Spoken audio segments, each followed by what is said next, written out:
नमस्कार मित्रांनो, मी स्वाती तोरसेकर एशा पृथ्वीमध्ये तुमचं स्वागत करते. सगळ्यांचं लक्ष इराणवरती आहे. अमेरिका आणि इराण यांच्यामध्ये झालेला समझोता हा कसा वाऱ्यावर उडून गेलेला आहे आणि दोन्ही पक्ष एकमेकांवरती पुन्हा एकदा लष्करी हल्ले करायला प्रवृत्त झालेले आहेत. तेव्हा मुळातच इराण अमेरिका डील नव्हतंच.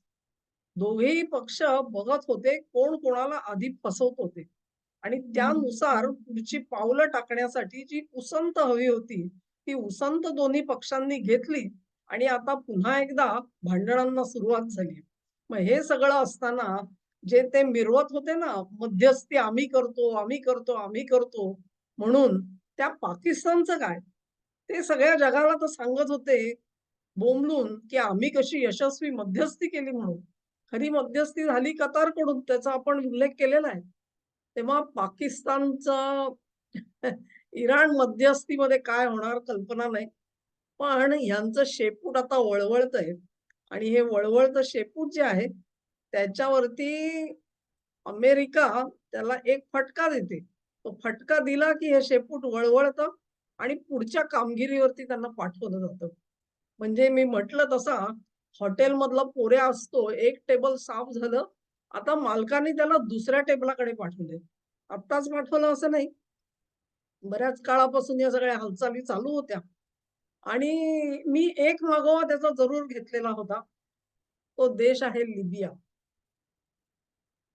लिबियामध्ये पाकिस्तानचं काय? पाकिस्तान जाऊन कडमडतोय कशाला लिबियासाठी? तुम्हालाही आश्चर्य वाटेल. हे सगळं काय प्रकरण चाललेलं आहे?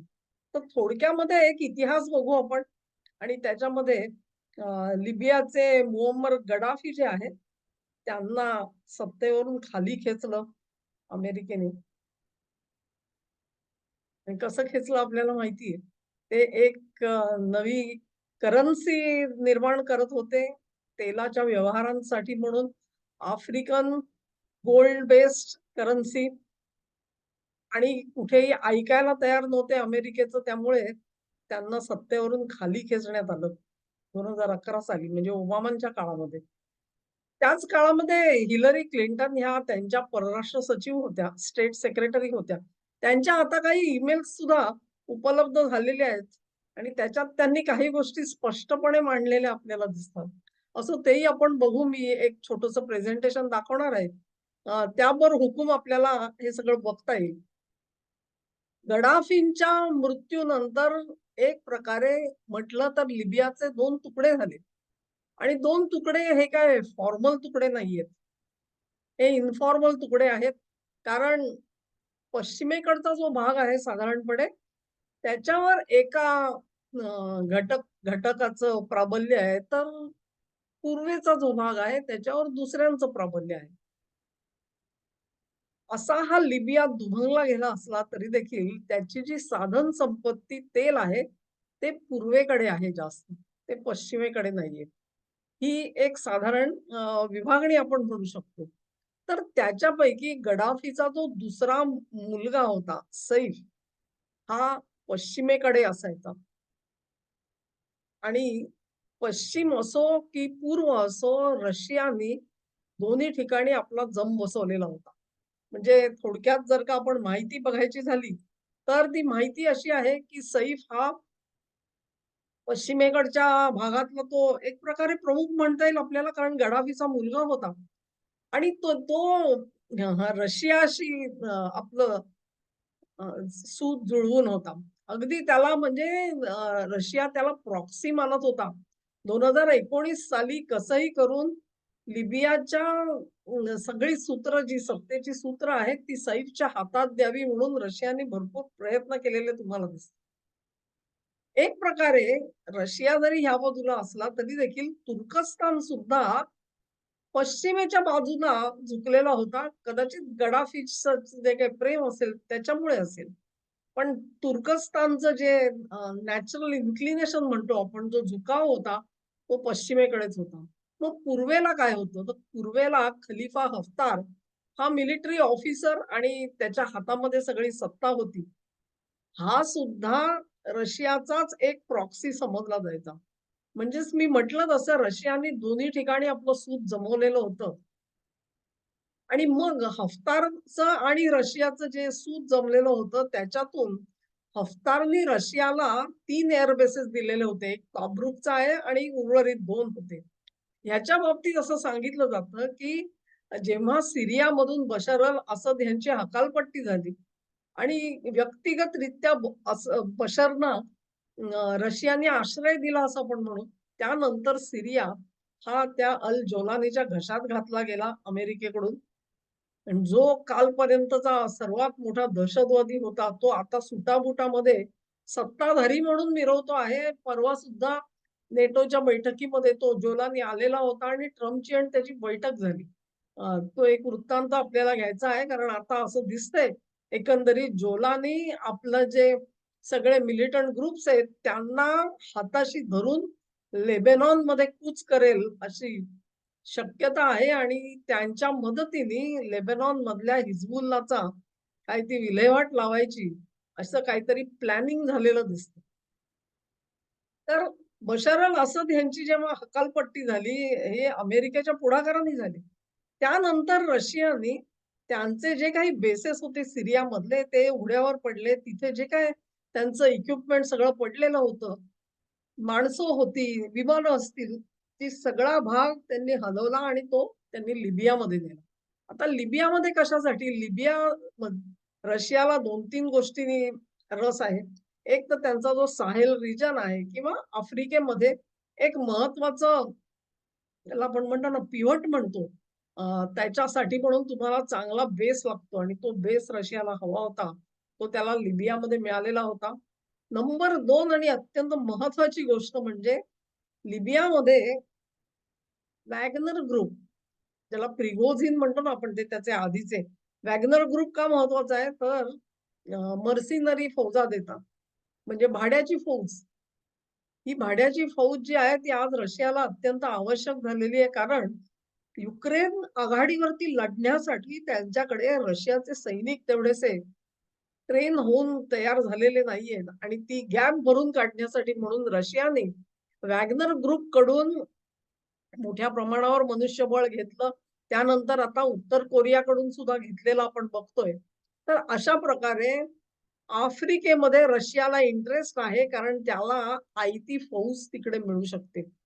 वॅगनर ग्रुप स्वतः त्यांना ट्रेन-बिन करतो आणि पाठवून देतो. मग रशियन फौजांसाठीचं जे वेगळं ट्रेनिंग असेल ते त्यांना जुजबी देऊन आघाडीवरती पाठवलं जातं. तेव्हा रशियाला लिबियामध्ये इंटरेस्ट हा त्या गोष्टीसाठी सर्वात मोठा आहे. ही गोष्ट लक्षात ठेवा. तसंच ऑइल हा सुद्धा एक महत्वाचा भाग आहे. आता ह्याला छेद कसे दिले गेलेले आहेत, ही सिच्युएशन झालेली आहे आता लक्षात घ्या. ह्या सिच्युएशनमध्ये अमेरिका काय करते आहे?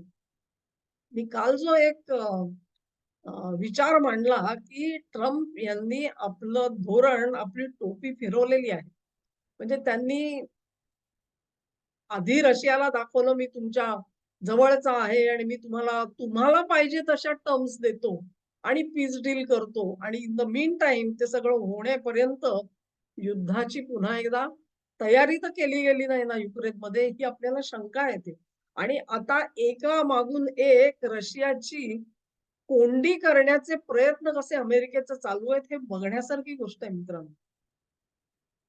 अमेरिका जर का रशियाची कोंडी करायला अशा तऱ्हेने तयार झाला असेल, तर त्याचे स्पष्ट संकेत हेच आहेत, की चीन पण त्याच्यासोबत आहे का? ट्रम्पनी जे प्रपोजल मांडलं शी जिनपिंगकडे, की it will be only G2. संपूर्ण जगामध्ये फक्त 2 ध्रुव असतील. एक ध्रुव अमेरिका आणि दुसरा ध्रुव चीन. तेव्हा G7, G20 या सगळ्याला काही महत्व नाही. G2 महत्वाचा आहे. तू मला ओरखाडे काढू नको, मी तुला ओरखाडे काढत नाही. असं डील प्रपोज केलेलं असू शकतं. आता गंमत अशी आहे, की ट्रम्प साहेब डील प्रपोज करतात आणि वेळ आली की पलटी मारतात. हा अनुभव जो आहे तो चीनच्या सुद्धा लक्षात आलेला असण्याची शक्यता आहे. म्हणजे चीन इतका दुधखोळा नाही, की तो ट्रम्पच्या शब्दावरती विश्वास ठेवू शकला. आतापर्यंत दोघांनी इराणचं काय झालं? इराण डीलमध्ये सुद्धा उसंत त्यांना पाहिजे होती. 60 दिवसाच्या वर युद्ध झालं तर त्यांना काँग्रेसकडून अप्रूव्हल घ्यायला लागलं असतं. ते अप्रूव्हल घ्यायला लागू नये म्हणून शस्त्रसंधी केला गेला. चांगला साधारण 4-5 आठवड्याचा शांततेचा काळ गेल्यानंतर आता पुन्हा एकदा हल्ले सुरू झालेले आहेत. तेव्हा उद्देश अगदी स्पष्ट दिसतो. इराणला जसा उल्लू बनवण्याचा, नाहीतर मग ओमाननी जो डील केलेलं होतं ते काय वाईट होतं आणि ते आता मधलं युद्ध झालंच कशासाठी, हे सगळे प्रश्न येतात. तेव्हा 2 गोष्टी आहेत. अमेरिकेनी मल्टीपोलॅरिटीचा जो कॉन्सेप्ट आहे तो शिंगाळ्यावर टाकलेला आहे, टांगून ठेवलेला आहे आणि G2 या कॉन्सेप्ट सोबत ते जाताना आता दिसतायत. हे नाटक सुद्धा असू शकतं, आपण काही सांगू शकत नाही आणि तसं असेल तर तुम्ही रशियाची साथ सोडा, रशियाला सुद्धा कट्टुसाईज करू, भारताला सुद्धा कट्टुसाईज करू आणि आपण दोघे जे लोणी आहे ते दोघे जण वाटून घेऊ सुखेनं येऊ. असा प्रपोजल दिलेला आहे. म्हणजे अनेकांनी त्याच्यावरती भाष्य तर केलेलं होतं. पण रशिया एवढा कच्चा चेला आहे का हा प्रश्न आहे. लिबियामध्ये जे काही हालचाली चाललेल्या आहेत त्यातून पुन्हा एकदा रशियाची कोंडी करणं हा अगदी सरळसोट मार्ग अमेरिकेने निवडलेला आहे आणि त्यासाठी त्यांनी पुन्हा एकदा पाकिस्तानचा वापर केलेला आहे. पाकिस्तानचा टेबल पुसणारा पोर्या जनरल आसिफ मुनीर हे केवळ आजच नाही, ते बेनगाझीमध्ये बऱ्याच फेऱ्या मारतायत. आपल्या मीडियामध्ये कुठेही बातमी सुद्धा नाहीये मित्रांनो, पाकिस्तान काय करतोय ती. पण यांचं बेनगाझीमध्ये संबंध काय? हे कशासाठी फेऱ्या घालतायत तिकडे? तिथे त्यांनी एक डील केलं गेल्या वेळेला.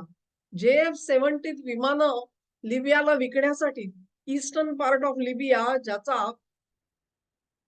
प्रमुख कोण आहे? तर हफ्तार आहे. तर हा हफ्तार रशियाला जवळचा आहे.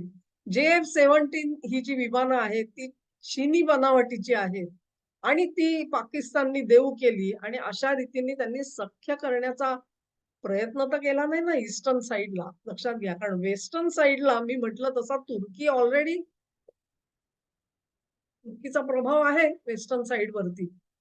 आणखी एक पाऊल टाकलं गेलं लक्षात घ्या. ते पाऊल असं होतं, की गडाफीचा दुसरा मुलगा जो आहे सैफ, त्याची हत्या केली गेली.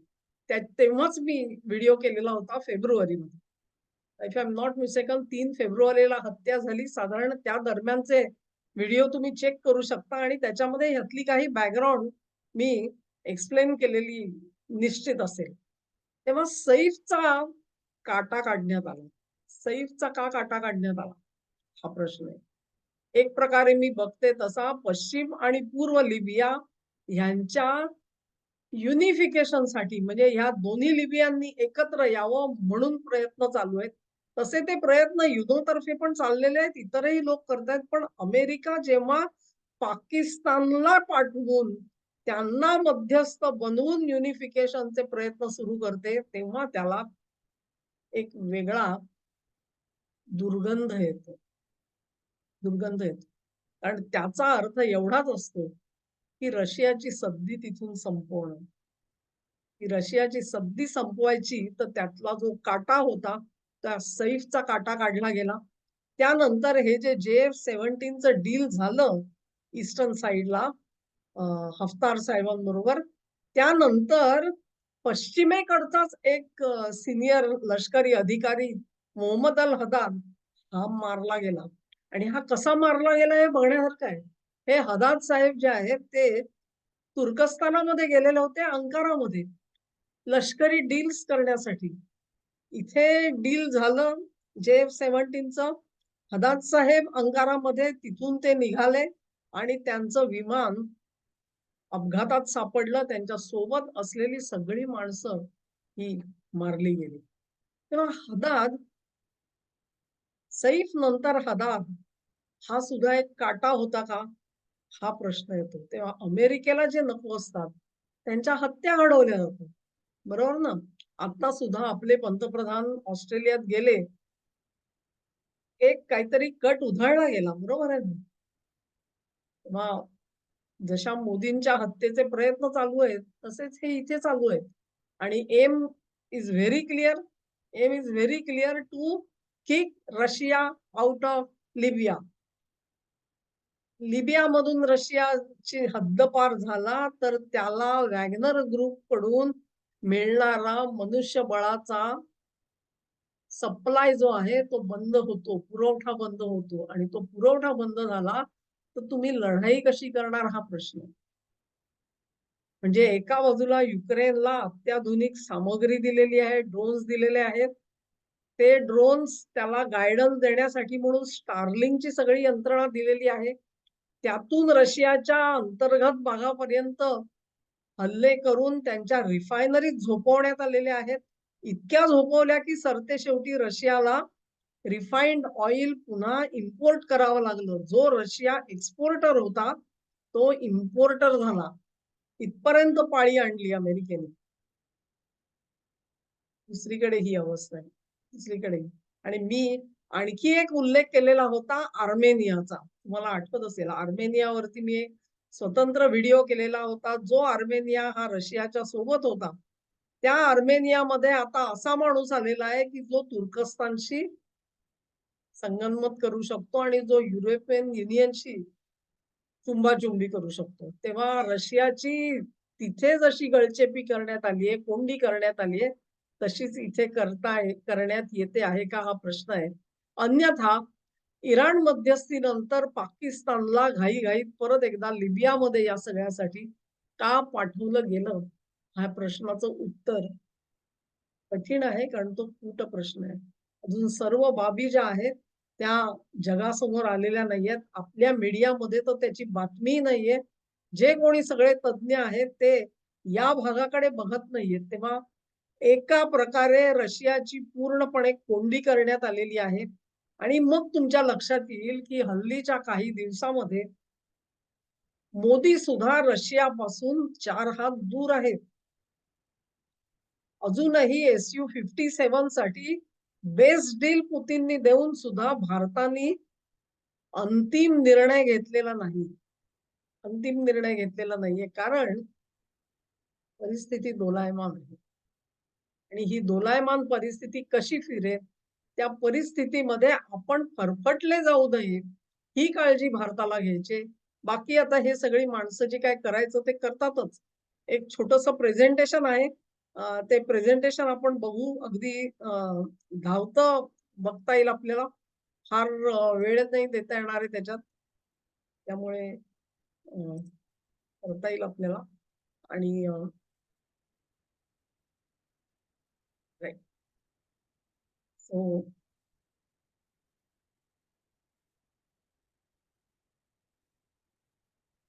हिलरी क्लिंटन इथून सुरुवात होते ह्याची. हिलरी क्लिंटन यांनी लिहिलेलं होतं नेटोचं ध्येय काय आहे? तर destroying Libya was to stop Gaddafi from uniting Africa and launching African golden dinar. When Gaddafi said, "This is our continent, our banks, our currency, we seek independence," this was the last straw. त्यानंतर पाऊल उचललं आणि गडाफीला ठार मारण्यात आलं. लिबियानी आतापर्यंत रशियाची मदत मागितलेली. हे जून 2023 ची बातमी आहे. त्याच्यामध्ये आमच्या देशामध्ये जे घुसलेले फॉरेन ट्रूप्स आहेत, ते हाकलून देण्यासाठी आम्हाला मदत करा. म्हणजेच अमेरिकेची जे फौजा तिकडे पोहोचलेल्या होत्या, त्या बाहेर काढण्यासाठी म्हणून अ, यांनी मदत मागितलेली होती लिबियानी. असं दिसून येतं आपल्याला. त्यानंतर इटलीच्या फौजाही तिथे होत्या. ह्या फौजा सुद्धा काढाव्यात म्हणून त्यांना अल्टिमेटम दिला गेलेला होता. ही पण बातमी 2023 ची आहे.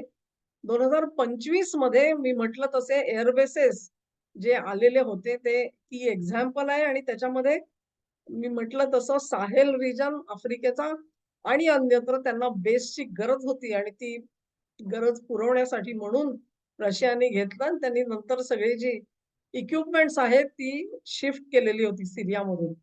डिसेंबरमध्ये हे आर्म्स डील झालं चायनीज जेट्सचं आणि मुनीर तिथे गेलेले होते त्या डीलसाठी. स्वतः मुनीर गेले होते. Haftar and Turkey reconciliation hinged on this general and he is gone. कोण त्याला मारला गेला? हदाद मारला गेला. त्याच्याबद्दल within hours of signing a deal to supply Chinese jets, a plane carrying army chief Mohammed Haddad crash shortly after take off from Ankara. ही बातमी ही महत्वाची आहे आणि पाठपुरावा त्याचा. आता ह्या काही बातम्या आहेत ज्याच्यामध्ये सौदी, त्यानंतर सोमालिया वगैरे आणि लिबिया यांच्या संदर्भाच्या बातम्या आहेत ह्या. हे महत्वाचं आहे. सैफ इस्लाम गदाफीचा दुसरा मुलगा, त्याचा खून केला गेला जिंतान या त्याच्या शहरामध्ये. त्याचं फ्युनरल जे आहे ते बानी वालीदमध्ये केलं गेलं आणि लिटरली 10 लाखाहून अधिक लोक तिथे, जसे आता खामेनाईच्या फ्युनरलसाठी जमलेले आपण बघितले, तीच अवस्था तिथे सुद्धा होती. या सैफ अल इस्लाम वरती क्राईम अगेन्स्ट ह्युमॅनिटी म्हणून इंटरनॅशनल क्रिमिनल कोर्टाचं वॉरंट काढलं गेलेलं होतं. त्रिपोली कोर्टाने त्याला इन ॲब्सेन्शिया वॉर क्राईम्ससाठी दोषी धरलेलं होतं. पण तरी सुद्धा 10 लाख लोक जमतात, तेव्हा तुम्ही कल्पना करू शकता की त्याच्या मागे कोण होतं. आणि हे सगळे जे फजीलपणा चाललेला आहे, हा या लिबरल्सचा वोकिझमचा फॉर्म्युला सगळा इथे अप्लाय केलेला होता. हफ्तार मी म्हटलं तसे रशियाच्या सोबत होते आणि he was a proxy for Russia operating. आता पाकिस्तानने ते डील केलं आणि ते म्हणायला लागले की आम्ही सुद्धा इथे वकिलात काढतो, आम्हाला पण पाहिजे. हफ्तारनी तर डील केलेलं होतं ते रशियाशी केलेलं होतं. त्या पाकिस्तान नेमका कोणाच्या वतीने हे सगळी पावलं टाकतोय, हाही एक प्रश्न आहे. म्हणजे तो अमेरिकेसाठी करतोय का चीनसाठी करतोय? मी म्हटलं त्याप्रमाणे हे घुसले त्या जिनिव्हाच्या समेटाच्या ठिकाणी, हे घुसले, यांना आमंत्रण पण नव्हतं. अहो आम्हाला बोलवा म्हणून पत्र लिहायला लागलं. म्हणजे तिथे उपस्थित राहून चक्षुर्वयी सत्यम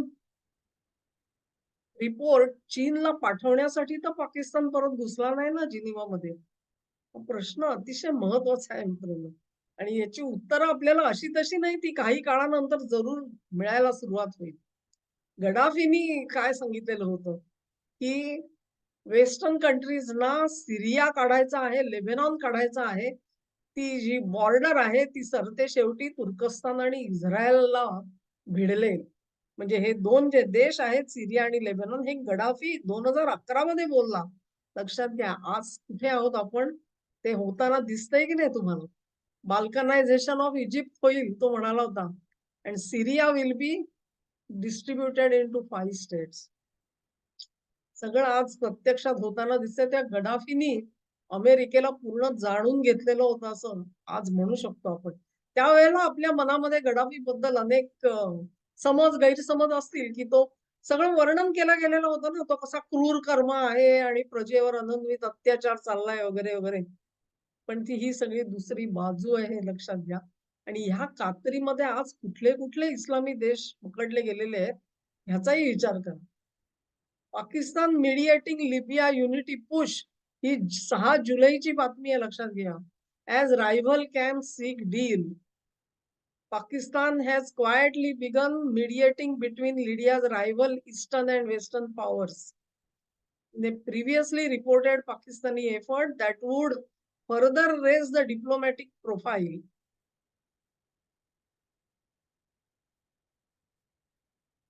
ह्याच्यामध्ये जे आहे ते 36 महिन्याचं ट्रान्झिशनल पॉवर शेअरिंग अरेंजमेंट असेल आणि त्यानुसार हे होईल वगैरे, ते काहीच ना काहीतरी डील त्यांनी करून नेलेलं असणार आहे. मार्को रुबियो महत्वाचे आहे त्याच्यामध्ये. त्याच्यामध्ये हफ्तार हा वॉशिंग्टनला जाऊन आला आपल्याला माहिती आहे.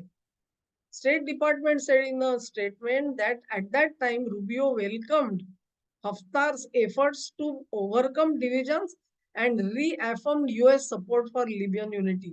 याचा अर्थ स्पष्ट आहे की पाकिस्तान हा युनिफिकेशनचे जे प्रयत्न आहेत ते अमेरिकेच्या वतीने करतो आहे. अर्थातच हे प्रयत्न हे रशियाच्या विरोधामध्ये चाललेले आहेत, ही बाब उघड आहे.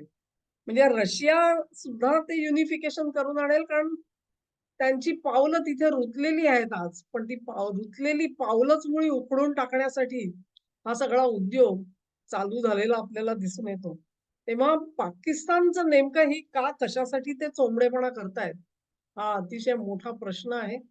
त्यांनी मी म्हटलं त्याप्रमाणे JF-17 फायटर जेट्स दिली आणि super Mushak trainer aircraft despite arms embargo हे लक्षात घ्या. ही जी ईस्टर्न साइड आहे त्याच्यावरती आर्म्स एम्बार्गो आहे कारण त्यांना रिकॉग्निशन नाहीये आणि त्यांच्यावरती युनोचे जे ताशेरे झाडले गेलेले आहेत त्याच्यातून खरं म्हणजे असं डील होता कामा नये. मग हे डील झालं कसं आणि अमेरिका त्याला आशीर्वाद कसा देते? या सगळ्या कूट प्रश्न आहेत आणि त्याची उत्तरं आपल्याला इतक्या सहजासहजी मिळतील असं नाहीये. पण ह्या ज्या डेव्हलपमेंट्स आहेत, ह्या महत्त्वाच्या आहेत. पाकिस्तानला कोणी हलक्यात घेऊ नये. त्यांच्यावरती एकामागून एक जबाबदाऱ्या टाकल्या जात आहेत. आपला प्रश्न एवढाच आहे, की चीनबाबत काही जबाबदारी टाकली गेली आहे का पाकिस्तानवर अमेरिकेतर्फे आणि भारताबाबत काय कामगिरी टाकली गेली?